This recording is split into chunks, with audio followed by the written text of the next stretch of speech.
Assalamualaikum warahmatullahi wabarakatuh. Selamat pagi semuanya. Ibu apa kabar? Baik ya, alhamdulillah. Semoga kita pagi ini belajar dengan semangat dan bisa diterima dengan baik ya untuk ibu semua. Oke, sebelum kita mulai pembelajaran, saya absen terlebih dahulu. Pertama-tama atas nama Ibu Trimawati, apakah hadir? Oke, baik hadir. Bu Laili Kumairah hadir juga. Tristiana Emma hadir. Titania hadir juga. Ada Ibu Dewi Anggraini. Oke, baik. Hadir semua ya, pesertanya 5 orang. Pertama-tama setelah kita absen, kita akan membahas mengenai pembersihan kulit wajah secara manual. Sebelumnya sudah ada yang pernah melakukan pembersihan wajah perawatan di klinik atau di salon kecantikan belum ya? Ada yang sudah, ada yang belum. Oke. Untuk yang sudah pernah, apa yang dirasakan pada saat perawatan pembersihan wajah nih? Oh, lebih segar ya. Kemudian ada apa lagi? Oh, ada yang jadinya malah menjadi kemerahan. Mungkin kulitnya ibu jadi sensitif.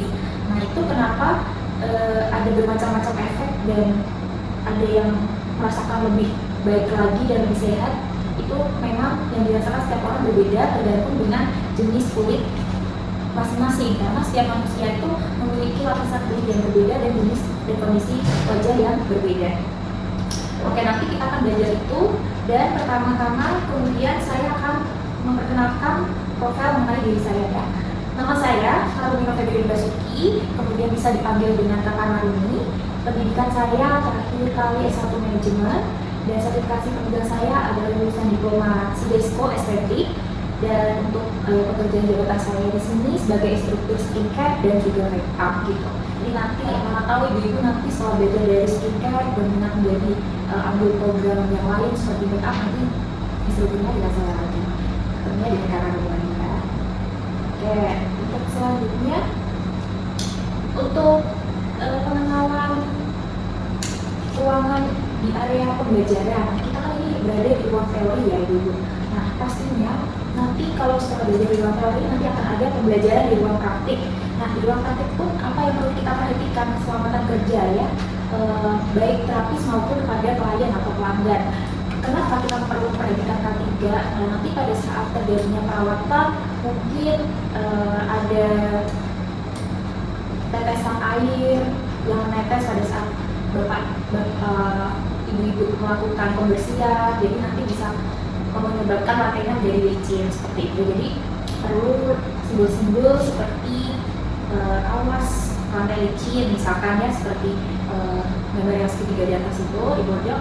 Kemudian di sini kan juga ruang praktik itu pasti ada banyak alat perawatan yang menggunakan tegangan listrik. Jadi pastinya takutnya nanti akan terjadi ledakan listrik atau pada saat kita menjadi tangan, jadi nanti takutnya akan kesetrum seperti itu.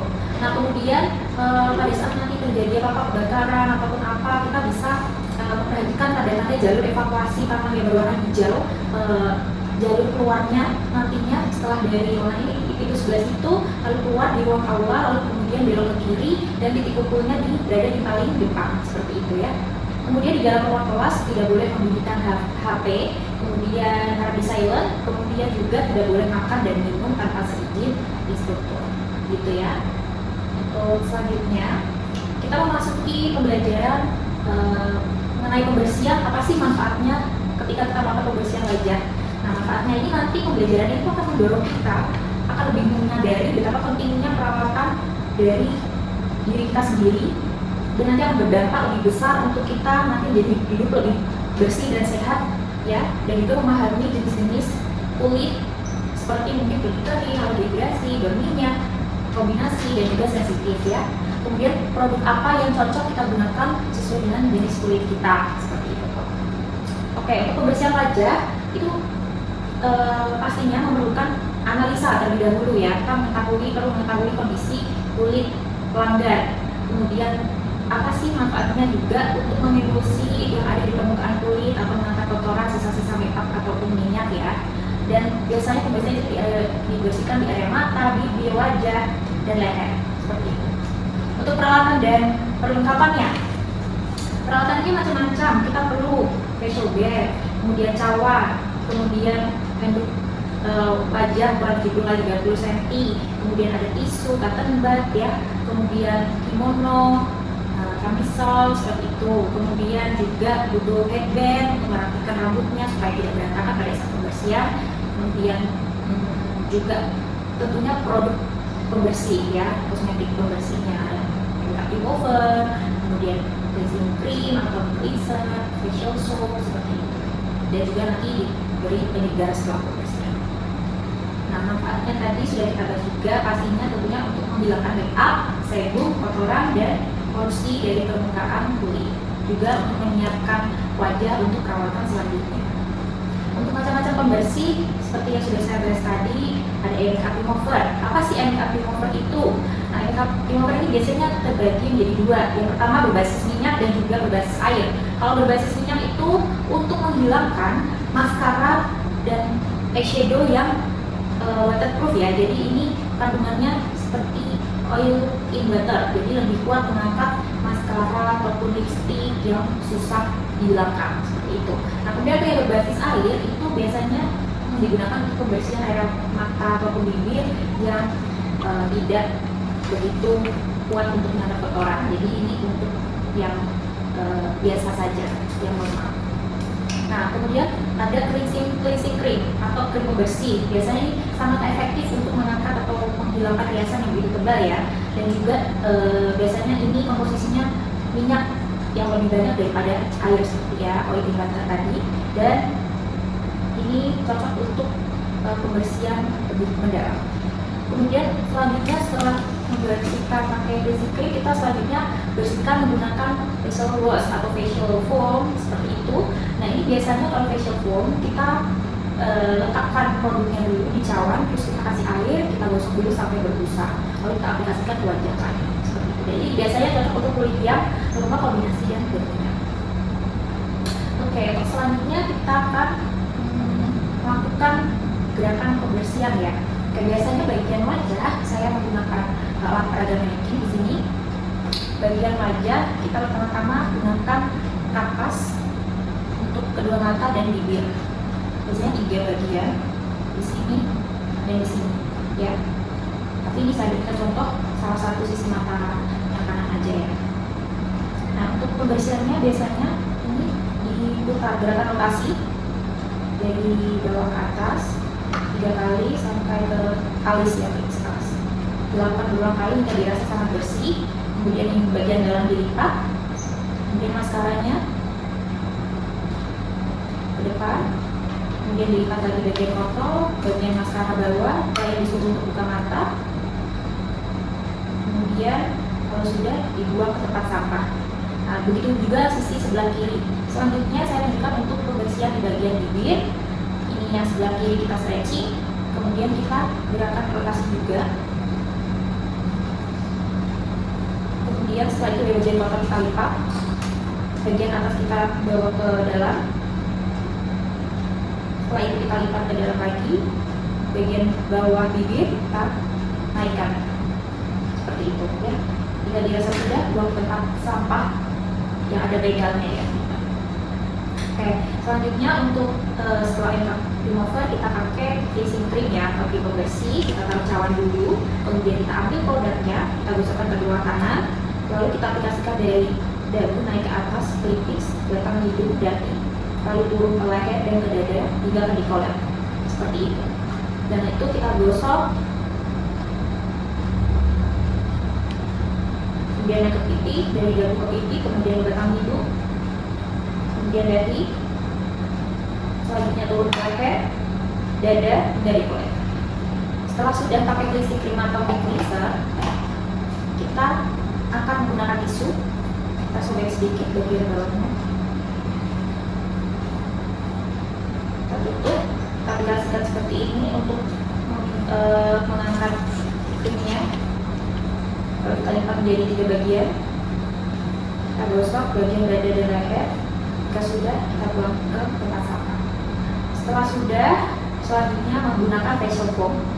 Kita taruh powdernya, kasih air sedikit, kita gosok sampai berbusa. Kita aplikasikan sama seperti tadi. dari bawah ke atas, lalu turun ke dada dan dikulit. Oke, kita gosok ulangi gerakan yang sama. Jika sudah, kita bersihkan angkat menggunakan spons atau westlock. Ya, kalau spons lebih rigid karena sekali pakai buang gitu. Pakai spons kita angkat, mengangkatkan dengan lembut gerakannya, tekanannya ringan, tapi juga harus sangat yang bersih. Pastikan bersih. Jika dirasa kurang, kita ulangi 1 kali lagi. Seperti itu. Kurang lebihnya seperti itu. Setelah dilakukan pembersihan, kita juga akan bahas tentang analisa kulit ya.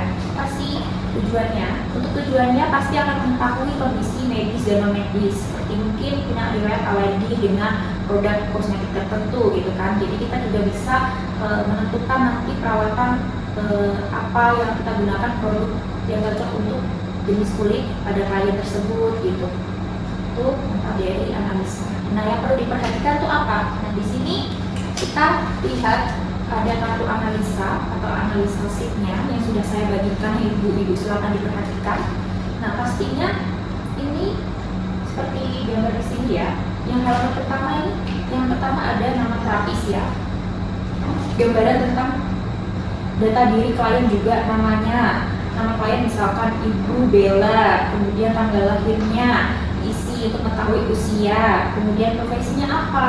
Kenapa? Karena mengetahui lifestyle-nya dia dan aktivitasnya dia, kemudian statusnya sudah menikah atau belum, seperti itu. Nah, selanjutnya client overview, apakah dia ini sudah pernah melakukan perawatan di salon sebelumnya, seperti itu, kemudian riwayat kesehatannya ya, seperti alergi yang saya sebutkan tadi, kemudian pola hidupnya, makannya, minumnya apakah cukup, seperti itu ya. Kemudian produk yang dia gunakan di rumah sebelumnya, mungkin dia tidak cocok dengan produk yang dia gunakan di rumah, kita bisa menyarankan, kita anjurkan dengan pilihan produk yang sesuai dengan tepat, seperti itu. Oke, apakah ada pertanyaan? Kita memasuki sesi Q&A. Ibu Dewi, mungkin ada yang ditanyakan? Oke, mengenai kenapa kita perlu mengetahui pola hidupnya ya. Oke, kita perlu mengetahui pola hidup klien, misalkan dia ini aktivitasnya sebagai petani. Nah, dia kan pasti pekerjaannya di luar lapangan dan pasti butuh banyak minum ya. Jadi dia sering terpapar sinar UV. Jadi pasti kulitnya gampang kering, sangat apalagi dia kurang minum. Jadi itu pasti kurang sangat dianjurkan menggunakan produk-produk yang berbahan hyaluronik asid kandungannya itu untuk melembabkan dan menutrisi kulit kering gitu. Ada lagi Bu yang ditanyakan? Sudah cukup ya? Baik, terima kasih. Oke, setelah pembelajaran ini kesimpulannya apa Ibu-ibu? Oke, kesimpulannya yaitu kita jadinya tahu mengenai cara melakukan pembersihan kulit wajah secara manual dan dilakukan dengan secara teliti dalam menganalisa kulit dan memilih kosmetik yang cocok untuk wajah klien, dan juga pasti cekatan dalam melakukan pembersihan wajah sesuai dengan penggunaan SOP pada penanganan gitu ya. Oke, selanjutnya mengenai evaluasi, saya akan berikan tugas link post test yang sudah tertera pada layar yang sudah share, saya bagikan ke grup WA kita ya, bisa dibuka ibu-ibu. Nah, di situ ada 2 link. Yang pertama link post test. Link post test itu apa? Seperti tugas aja untuk mengetahui seberapa persentasenya ibu-ibu mengetahui sudah paham sih untuk menerima pengetahuan yang kita ajarkan, seperti itu ya. Dimohon untuk mengerjakannya, tidak boleh open book, tidak boleh buka HP, tidak boleh tanya, tidak boleh minta ya. Jadi ini jawab sejujurnya aja ibu, tenang aja. Nah, untuk yang kedua ada link form feedback, kalau nanti diisi juga. Ini untuk sebagai bahan evaluasi kita ke depannya untuk lebih baik lagi, mungkin mengenai perawatan yang ada di sekolah mungkin kurang, atau sebagai staff ada yang kurang baik perilakunya dalam membantu ibu selama belajar di LPVK. pokoknya diisi video-videonya demi kebaikan APVK. Seperti itu ya Ibu. Mungkin ada yang tanyakan lagi, sudah paham? Oke, sudah paham ya semuanya. Terima kasih untuk sesi pembelajaran kelas hari ini. Semoga Ibu semuanya sehat. Jumpa lagi kita di kelas berikutnya. Assalamualaikum warahmatullahi wabarakatuh.